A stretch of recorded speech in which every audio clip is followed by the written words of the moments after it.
The year is 1876. The United States sends its celebrated young officer, George Custer, with orders to crush Sitting Bull's resistance in Montana. However, as Custer reaches the summit of a hill, he is surprised to see a far greater number of tents than he had expected. Unshaken, Custer grins, lifts his hat, and shouts, "Hurrah, boys! We've got them!" What he doesn't realize is that he is stepping into one of the largest Native American war camps ever gathered, and no help will be arriving. Within just an hour, every man under his command has been killed. Instead of being remembered for victory, Custer's name becomes linked to one of the worst military disasters in American history. But what caused such a catastrophic failure? This is the incredible story of Custer's last stand. George Custer was the son of an Ohio farmer. He was an extraordinarily ambitious individual, hungry for fame, and determined to secure a place in history. As a boy, he was sharp-witted, bold, and proud. In 1857, he enrolled at West Point, where he earned a record 726 disciplinary notes for misbehavior, the highest number ever recorded for a cadet before him. Yet, despite his rebellious nature, both his instructors and peers acknowledged that he possessed the qualities of an outstanding soldier.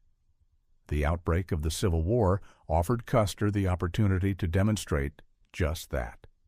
Custer proved himself a brilliant commander, securing numerous victories throughout the conflict and consistently leading his troops from the front lines. He became known for charging into battles where others hesitated to follow. He never expected his men to face danger he wouldn't confront himself. His troops admired him deeply, and his superiors were so impressed that by the age of 23, he became one of the youngest generals in American history. The media quickly nicknamed him the Boy General. Soon the nation was familiar with the daring General Custer, recognizable by his flamboyant demeanor and signature long golden hair. On July 3, 1863, at the Battle of Gettysburg, Custer and his men held the Union line. Leading from the front, dressed in full officer's attire, Custer charged into the Confederate forces at a pivotal moment, helping to turn the battle in favor of the Union. His distinguished service continued right up until the war's conclusion. The very table where Robert E. Lee affixed his signature of surrender was later presented to Custer's wife, accompanied by the note that no one had contributed more to securing that surrender than her husband. After the war, Custer was tasked with leading the 7th Cavalry to confront the Plains Indians, a duty he despised, believing it denied him the opportunity for the glory he craved. It wasn't until 1868 that Custer found another chance to pursue the fame he sought. As the United States pushed steadily westward, its attention turned toward the Black Hills. The Sioux, who had long inhabited the region, were unwilling to relinquish their land. In April 1868, the Sioux and the U.S. government signed the Fort Laramie Treaty. This agreement granted the Sioux exclusive rights to the Black Hills, provided they ceased attacks on settlers and remained confined to a reservation. However, the U.S. government never truly intended to uphold the terms of the treaty. The Black Hills held immense value, and the U.S. government anticipated that a surge of settlers would soon provoke the Sioux into breaking the treaty. Most Sioux, unaware of this duplicity, accepted the agreement. One notable exception was Chief Sitting Bull. A member of the Lakota, one of the two principal Sioux divisions, Sitting Bull refused to recognize the treaty. He believed the United States would inevitably encroach on their lands regardless of any agreements, and that only through resistance could their way of life be preserved. Sitting Bull was a stark contrast to Custer. While Custer was known for his boldness and impulsiveness, Sitting Bull was measured and deliberate. His reputation for careful thought before action earned him his name. Beyond being a military leader, he was also a spiritual guide. He claimed to have experienced visions from the Great Spirit, which inspired him with the conviction to defeat the Americans. He united many Lakota warriors, along with members of the nearby Cheyenne tribes, forming a coalition of nomadic fighters determined to repel American expansion. Together with his close ally and trusted lieutenant, another Lakota named Gull, Sitting Bull launched raids not only against American settlements, but also targeted rival native tribes such as the Crow and the Arikara. Following the Fort Laramie Treaty, Sitting Bull's coalition intensified attacks on U.S. settlements. The United States urgently needed a courageous and skilled leader to confront Sitting Bull's forces. That leader was George Custer. In October 1868, Custer was dispatched with the 7th Cavalry. With winter approaching, the native groups were especially vulnerable. Tracking a Cheyenne camp along the Wachita River in Oklahoma, Custer caught their trail on November 26th. At daybreak on the 27th, he led a fierce charge into the camp, slaughtering everyone they encountered. While some were armed Cheyenne warriors, the majority were women and children. Custer's deputy, Major Joel Elliott, took 20 men to chase down the fleeing Cheyenne, while Custer finished clearing the camp. The attack resulted in the deaths of 103 Cheyenne, and Custer hailed it as a triumphant victory. Yet, once again, his personal thirst for glory clouded his judgment. First, the village Custer attacked was led by a Cheyenne chief allied with the U.S., shattering any hope of peaceful relations with the tribe. Second, this village was just one of many along the river. News of the assault traveled swiftly upstream, alerting other Cheyenne communities and forcing Custer into a hasty retreat. This led directly to the third issue. Major Joel Elliott and his men never returned. Facing the threat of mobilized Cheyenne forces, Custer abandoned the search for Elliott. Weeks later, Elliott's body and those of his troops were discovered. Members of the 7th Cavalry held Custer responsible for their deaths. Captain Frederick Benteen became his most vocal critic, penning a scathing letter accusing Custer of negligence. When the letter was leaked to newspapers, Custer erupted in anger. Though Benteen remained under his command, their mutual resentment festered. Despite the fallout, Custer's actions at Wachita restored his public image as a hero. Now celebrated as a hero of the American West, Custer spent the following years leading the 7th Cavalry in campaigns against Native American tribes. In 1873, he was permanently stationed at Fort Abraham Lincoln in Dakota Territory, positioning him to better confront Sitting Bull and his ongoing resistance to American expansion. Around this time, two significant figures entered Custer's story. First was Major Marcus Reno, who became one of Custer's key officers. Reno was a short-tempered man with a serious drinking problem, and much like Captain Benteen, he found Custer's arrogance and stubbornness difficult to tolerate. Fortunately for Custer, he had other loyal supporters within his command to balance out critics like Benteen and Reno. Among these allies were his brothers Tom and Boston, his brother-in-law, Lieutenant James Calhoun, and even his wife, who moved to Fort Abraham Lincoln to be near him. Custer's close circle wasn't limited to white Americans either. In 1873, a scout named Bloody Knife, who was half Sioux and half Arikara, was assigned to Custer's unit, and the two men developed a strong friendship. Not all Native Americans sided with Sitting Bull. Bloody Knife, in particular, had a personal grudge against him. Though he had known Sitting Bull previously, he had always been treated poorly by the Lakota leader. Bloody Knife held a deep hatred for Gall, Sitting Bull's trusted lieutenant, who had tormented him during childhood. What began as a childhood rivalry turned deadly. Bloody Knife nearly killed Gall in a violent confrontation, and in retaliation, Gall later killed Bloody Knife's brothers and son in separate raids. Custer was the obvious choice to lead an expedition into the Black Hills in 1874. Officially, the mission was to identify a site for a fort to curb Sitting Bull's influence. However, the true purpose was to locate gold deposits in the Black Hills and to launch a large-scale propaganda effort aimed at encouraging prospectors and settlers to flood the area. The expedition resembled more of an adventurous tour than a military campaign. The group faced little serious opposition, and Custer spent more time hunting alongside his brothers and Bloody Knife than engaging in combat with Native Americans. Accompanying photographers and journalists documented the journey, publishing exciting accounts and images of Custer's frontier exploits and the discovery of gold. This expedition sparked a gold rush. By late 1875, around 15,000 white settlers had poured into the region. Officially, since these settlers arrived independently, the U.S. government claimed no responsibility, arguing that this did not breach the terms of the Fort Laramie Treaty.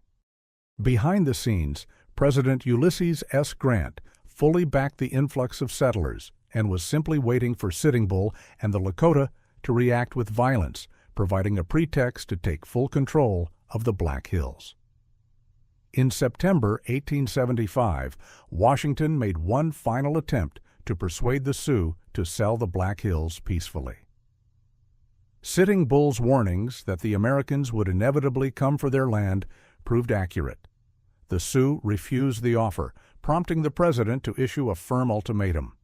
Any Lakota or Cheyenne who had not relocated to U.S. reservations by January 1876 would be labeled hostile.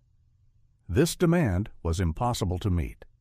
The deadline was announced in November 1875, when winter was already harsh. Even those willing to comply risked freezing to death. It was a clear act of injustice. The campaign to pursue Sitting Bull and his defiant followers set out from Fort Abraham Lincoln on May 17, 1876. Overall command of the expedition was held by General Alfred Terry, a close ally and supporter of Custer. Intelligence indicated that Sitting Bull had gathered his people along the Yellowstone River, particularly near the confluence of four smaller rivers: the Powder, the Tongue, the Rosebud, and the Bighorn. Terry and Custer led the main body of the army westward along the Yellowstone River from Dakota. Meanwhile, a second contingent under General John Gibbon advanced from Montana in the west, and a third, commanded by General George Crook, moved up from Wyoming in the south. Their objective was to block all possible escape routes and trap the native forces between the three armies. Custer, however, treated the campaign more like a leisurely adventure. Even Terry grew frustrated with Custer's frequent detours to hunt or explore with his brothers. Major Reno and Captain Benteen shared the same irritation. Reno welcomed the chance to be sent on a reconnaissance mission down the Rosebud River, where he successfully tracked Sitting Bull's movements. Reno hurried back with his findings, but Custer accused him of cowardice for not immediately pursuing the trail. With Sitting Bull's forces close, there was no time for disputes. Terry decided to divide his troops once more. He planned to join forces with Gibbon's Montana troops and then advance down the Bighorn River from the north. Meanwhile, Custer would head south, following the trail along the Rosebud River. They now had a fairly accurate idea of Sitting Bull's location. If Custer came across Sitting Bull, his orders were to circle south and wait for Terry and Gibbon to approach from the north. However, knowing Custer's nature, expecting him to hold back was like asking a famished dog to resist a meal right before it. Everyone anticipated that Custer would seize the chance for glory the instant it presented itself. "Custer, don't be greedy. Save some for the rest of us," was the last advice he received before departing. "No," he replied firmly, "I will not." The Americans were correct in their assessment. Sitting Bull and his people were exactly where the Army expected them to be. In response to President Grant's earlier ultimatum, Sitting Bull had rallied thousands of additional warriors. They understood that the Americans would come, and only by sheer numbers could they hope to survive. Failure would mean losing their last summer as free nomads roaming the plains. Sitting Bull's call spread far and wide, drawing about 8,000 people to his cause. While Gull remained his closest advisor, Sitting Bull also attracted many new and capable followers. Among these allies, Crazy Horse emerged as a standout figure. A leader from a separate Lakota faction, he was youthful, dynamic, and possessed boundless courage. Like Sitting Bull, he believed in visions granting him supernatural prowess, a belief that inspired his name. Crazy Horse was the first to clash with advancing American forces that summer. On June 17th, as General Crook's troops from Wyoming camped along the Rosebud River, Crazy Horse's scouts spotted the encamped soldiers. With 1,500 Lakota and Cheyenne warriors, he defied convention and launched a daring assault against an American force of comparable size. Historically, Native forces typically required superior numbers to prevail in direct combat. Crazy Horse shattered this expectation. He instructed his warriors to encircle the Americans, attacking relentlessly from all sides to deny them respite. Riders charged alternately from the left and right, disorienting Crook's troops. Only the swift action of Crook's Crow and Shoshone scouts allowed the general to orchestrate a strategic withdrawal after suffering 30 casualties. Crazy Horse and Sitting Bull had achieved what seemed impossible, a decisive open-field victory against the U.S. Army. General Crook was deeply shaken and promptly reported to his superiors about the most remarkable display of combat he had ever witnessed from Native warriors. Crucially, however, he did not send any warning to Custer or General Terry. Aware that U.S. forces were closing in, Sitting Bull led his people to a new location. Around 8,000 Lakota and Cheyenne followed him to a place they called the Valley of the Greasy Grass. There, they set up camp in the shadow of the hills beside the Little Bighorn River, which flows into the main Bighorn River a few miles to the north. The group celebrated the traditional Sundance ceremony as they had done for generations.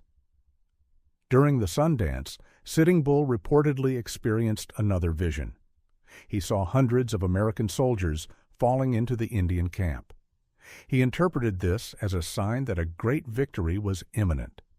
Meanwhile, Custer and his men tracked Sitting Bull's trail across the Rosebud and up the hills toward the Bighorn River. They remained unaware of Crook's recent defeat. Bloody Knife and the other scouts observed that the trail indicated far more Native warriors than Custer had anticipated, possibly numbering in the thousands. Bloody Knife cautioned Custer that the number of warriors might be too great to face alone and advised waiting for Terry and Gibbon before launching an attack. Just after dawn on June 25th, Custer's scouts climbed the hills a few miles east of the Little Bighorn and spotted columns of smoke rising from Sitting Bull's camp. There was no doubt in Custer's mind. This was the day for glory. Custer had 700 men divided into 12 companies. One company remained behind to protect the supplies while the rest prepared for battle. Custer planned to lead 5 companies across the river to strike the camp from the north. Major Reno would take 3 companies to attack from the south, with Bloody Knife guiding the way. Captain Benteen was assigned the remaining 3 companies to circle further south around Reno and then join the fight on the camp's western side. Though Custer was far from pleased about relying on 2 officers he disliked, he trusted the men already with him, including his brothers Tom and Boston and his brother-in-law, Lieutenant Calhoun. Moving cautiously, Custer used the hills for cover, staying out of sight until the last moment. Finally, around 3:30 p.m., he reached the crest of the final ridge and gazed down upon thousands of tents stretching across 3 miles. There were far more tents than Custer had anticipated. Quickly, he jotted down a message.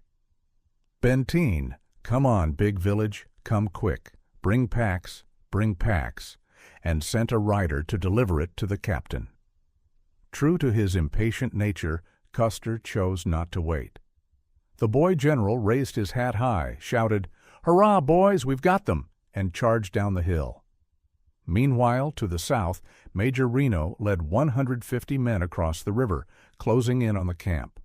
Bloody Knife and the scouts were the first to encounter Lakota and Cheyenne warriors on the camp's outskirts, signaling the initial warning that Sitting Bull's people were under attack. Following tradition, Sitting Bull and Gall were stationed in the southern section of the camp, where Reno's forces struck first. Upon meeting resistance, Reno ordered his men to dismount and form a firing line. Bullets rained into the camp, hitting men, women, and children indiscriminately. Sitting Bull's immediate reaction was to shield his people. Sitting Bull directed his nephew and a fellow warrior to hasten southward and attempt negotiations with the attackers. Both were gunned down. He then mounted his horse, only for an American bullet to strike the animal, killing it beneath him. "They've killed my favorite horse. It is as if they've killed me," he declared. "Attack them!"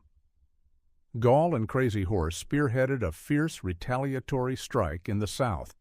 Reno, caught off guard by the organized resistance, found his advance halted. Accounts from survivors later revealed Reno had been drinking heavily that day, impairing his decisions. As Reno and Bloody Knife debated their next move, the Lakota fighters recognized Bloody Knife, a traitor in their eyes, beside the major.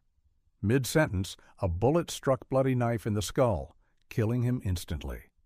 Blood and brain matter splattered across Reno's face, leaving the drunken officer stunned.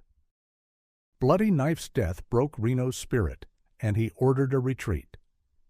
"If any of you want to escape, follow me," he shouted. Discipline dissolved as Reno's men fled back across the river, abandoning horses and weapons in their frantic scramble through the water and up the steep banks. The warriors only needed to stand on the opposite shore and fire upon them. Meanwhile, on the hills to the southeast, Benteen heard the commotion and moved to investigate. As he waited atop the ridge, Reno arrived, exhausted and accompanied by a handful of survivors. "For God's sake, Benteen, hold your position and come to my aid. I've lost half my men," Reno pleaded. Benteen frowned, his only question hanging in the air.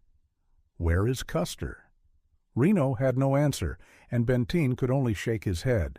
He had witnessed this scenario before.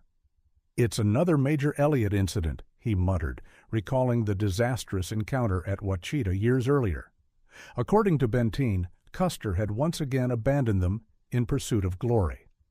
The fact that Benteen, Reno, and their men could hear gunfire coming from the direction where Custer had advanced suggests something significant was unfolding. Although Benteen received a written order from Custer to come to his aid, he chose to ignore it. Instead, Benteen and Reno remained on the hill for 2 hours as the gunfire gradually subsided, until one of Benteen's frustrated captains went out to investigate. What he discovered was shocking. The exact details of what happened to Custer after he charged down the hill remain unclear. The following is the most reliable account of Custer's last stand. Custer gathered his men on a hill, later named Calhoun Hill, to assess the situation and await Benteen's arrival. Known for taking Native American hostages to force surrenders, Custer likely intended to repeat this tactic. His plan was to cross the Little Bighorn River into the camp, capture as many women and children as possible, and compel Sitting Bull to surrender to protect them. It seemed a straightforward charge down the hill and across the river, with Custer leading from the front. The sight of Custer and his men would have been terrifying. Even Sitting Bull admitted that when he first heard of Custer's northern attack, he feared defeat. "We thought we were whipped," he said. Cheyenne and Lakota warriors lay hidden on the far side of the river and suddenly opened fire on the advancing Americans. By this time, Crazy Horse and other warriors from the camp had broken away from pursuing Reno and were rushing to confront Custer. He had seriously underestimated their numbers. The Americans began to fall back up the hill. Lieutenant Calhoun and his company took a defensive position atop a hill that now bears his name. Custer, his brother, and most of the remaining men retreated to what is now known as Last Stand Hill. Judging by the bodies found, half of Calhoun's men never made it back to their hill. Within minutes, Crazy Horse led a group of mounted warriors to encircle them from behind, while the main force pressed up the slopes. Calhoun's men were overwhelmed, and every one of them was killed. By the time the position held by his brother-in-law was overrun, Custer must have realized that Benteen would not be arriving with the reinforcements he had requested. Surrounded by thousands of native warriors spreading across the hills, the few remaining soldiers with Custer were cut down in a relentless hail of arrows and bullets. The battle was so chaotic that some of the native warriors accidentally struck each other. No one knows for certain who was the last man standing, but Sitting Bull later shared what his fighters had told him. They said that at the site of the final clash, the place of the last stand, Custer's long hair stood upright like a sheaf of corn, with the fallen ears scattered around him. Custer's last stand may indeed have been the final act of the battle. Shortly after the gunfire from his position ceased, Benteen and Reno found themselves surrounded on what became known as Reno Hill. Their 400 men dug in and managed to hold off the native forces throughout the night of June 25th. It was only at sunset on June 26th, when scouts spotted Terry and Gibbon approaching from the north, that Sitting Bull ordered his people to withdraw. General Terry arrived soon after, and his first question echoed Benteen's earlier one to Reno. "Where's Custer?" The bodies of 200 men from 5 companies of the 7th Cavalry were discovered where they had fallen the previous day. Many had been scalped and mutilated by the native warriors. As Benteen walked among the fallen, a private urgently called him over to examine one particular body. 2 bullet wounds, one in the chest and one in the head. "My God, it's him!" exclaimed the soldier. On July 6, 1876, news of Custer's catastrophic defeat reached the 7th Cavalry's headquarters at Fort Abraham Lincoln. Within days, the entire nation was aware of the disaster at Little Bighorn. Just days earlier, on July 4, 1876, America had celebrated its centennial. It was a time filled with optimism and hope, a celebration of the progress made and the promise of what lay ahead. It was also a moment to honor American heroes like Custer, who was at that very time engaged in combat against what many called the barbarous and backward native tribes. Custer's death seemed unfathomable. Americans had come to view themselves as an invincible and unstoppable force of civilization.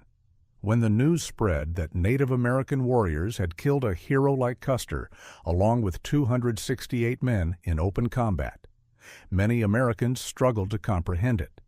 Some attributed the defeat to Custer's recklessness. His eagerness to rush headlong into danger for personal glory had finally caught up with him, they said. Others pointed fingers at Benteen and Reno, accusing them of ignoring Custer's orders and idly standing by while his men were massacred.